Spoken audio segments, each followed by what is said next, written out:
আসসালামু আলাইকুম। আশা করি আপনারা সবাই ভালো আছেন। আজকে হাজির হয়েছি নতুন ভিডিও নিয়ে।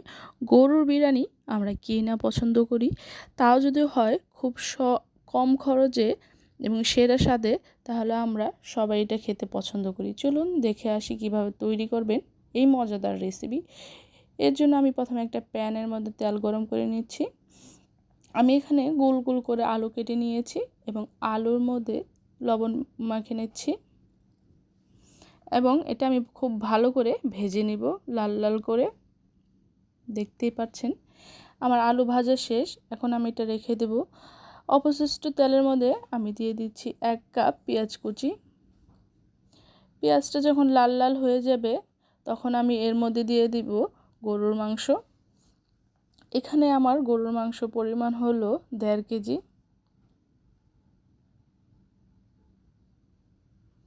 দেখতেই পাচ্ছেন। এরপর আমি দিয়ে দিব আদা বাটা,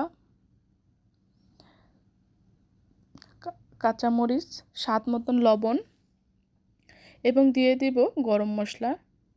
এরপর দিয়ে দিব মরিচের ফাঁকি। রান্নাটাকে আমি সহজ করার জন্য এর মধ্যে দিয়ে দিচ্ছি রাঁধুনি বিরিয়ানির মশলা। আপনারা চাইলে যে কোনো ব্র্যান্ডের মশলা ইউজ করতে পারেন। আমি এখানে 1 প্যাকেটই দিচ্ছি, কারণ আমার চাল এবং মাংসের পরিমাণ বেশি। এরপর আমি দিয়ে দিচ্ছি টক দই 1 কাপ এবং এরপরে দিয়ে দিচ্ছি এর মধ্যে 1 কাপ পরিমাণের লিকুইড দুধ।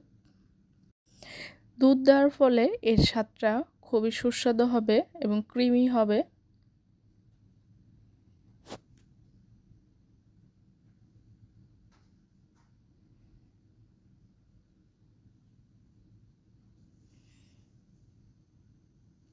এখন আমি এটা কষিয়ে নেব। চুলার আঁচটা আমি মিডিয়ামে রেখে দেব। দেখতেই পাচ্ছেন কত সুন্দর হয়েছে আমাদের মাংস কষানোটা।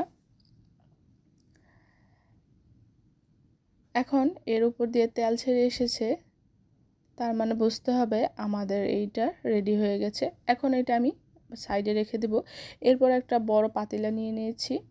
যেহেতু আমার বিরিয়ানির পরিমাণটা বেশি, এর জন্য আমি এখানে আগে থেকেই ধুয়ে এবং ঝরা দিয়ে রাখা চাল দিয়ে দিচ্ছি এবং এই চাল আমি চিনি গুঁড়ো চাল নিয়েছি। চালটা আমি 5 থেকে 6 মিনিট তেল দিয়ে ভেজে নেব।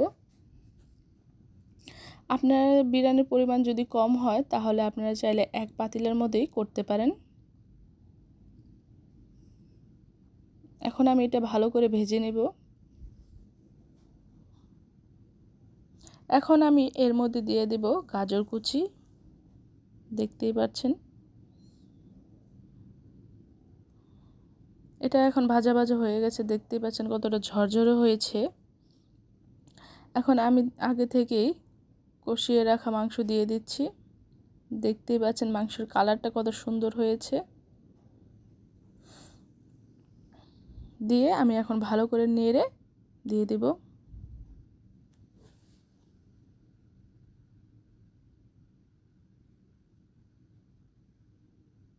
ভালো করে নাড়াচাড়া করা দরকার। এখন এর মধ্যে আমি দিয়ে দেব পানি। এখানে আমি গরম পানি দিয়ে দিচ্ছি। আমি এখানে 2 লিটার পানি দিয়েছি, যেহেতু চালের পরিমাণ এখানে 1 কেজি। আপনারা চাল যত তার দ্বিগুণ পানি দিবেন।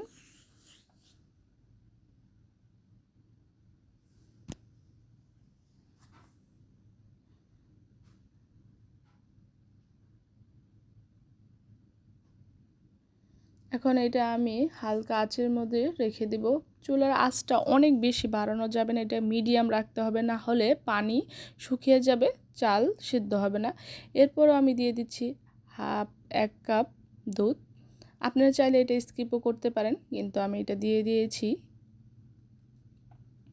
এখন এটা আমি ভালো করে ঢাকনা দিয়ে ঢেকে দিব এবং 5 থেকে 6 মিনিটের মধ্যে রেখে দেব। আমি এরপর একটু অ্যাড করে দিচ্ছি লবণ। দেখতেই পাচ্ছেন আমার বিরিয়ানির প্রায় হয়ে এসেছে। চালটা 3 ভাগে 2 ভাগই ফুটে গিয়েছে, দেখতেই পাচ্ছেন। এখন এটা আমি হালকা আঁচের মধ্যে রেখে দিব এবং এটা খুব সুন্দরভাবে ফুটে যাবে চাল। এটা আমি এখন দমের মধ্যে রেখে দেব। দেখতেই পাচ্ছেন কত সুন্দর এবং ঝরঝরে বিরিয়ানি হয়েছে এবং খুবই কম উপকরণ দিয়ে আমি এটা করেছি। আশা করি আপনাদের ভিডিওটা ভালো লেগেছে। ভিডিওটা ভালো লাগলে আমাদের চ্যানেলটাকে সাবস্ক্রাইব করবেন, আমাদের পাশে থাকবেন।